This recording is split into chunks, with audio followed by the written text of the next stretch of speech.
guys my last name, and Cabra, which means sea goat. So I thought I would call my presentation How to Become a Data Bullfighter in 7 steps, to keep it simple. First recommendation for you to become a data bullfighter is to become a law expert, even if you don't have a law.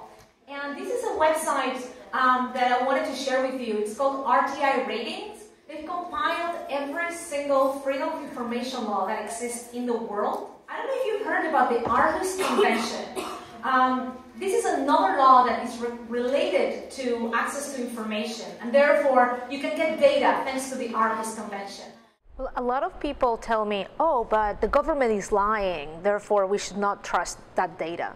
And what you have to have in mind is that it is a public source. It's an official source. If you, citizen, or you, journalist, find out that the government is lying by analyzing the official source, then it's a big deal. My second recommendation is to actually try to look in the back door. And this is a very simple trick. I'm pretty sure that you know how to do Google Advanced Search, and probably look, if you put site : and then you put a URL, and then you put a file type, and then you put the extension, you can actually check in the back door of websites.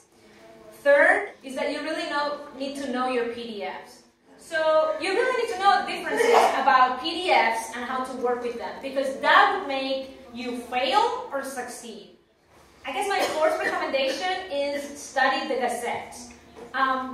The official Gazette in Latin American countries is like the treasure trove. It's basically where the government publishes every single move they've made, right? So fifth, sixth, and seventh, quickly. I really think that we're here, we're working together on projects. You need to do that more. We need to collaborate among different professions and with different people. And I guess that leads me to my last recommendation for you to become a data bullfighter, which is that you need to think global too.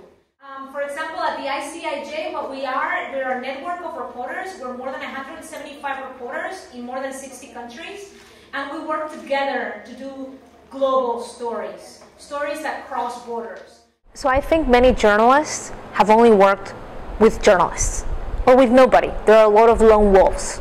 And the good thing about Chicas Poderosas is that it's a space that allows you to interact with other professions that you didn't know you had things in common with. So developers or designers, creating something together and towards a common goal. And at the same time learning things that you didn't know about and producing something that is tangible. So that is very powerful, and that basically is like a spark that doesn't stop. Once you've done it, you want to do more.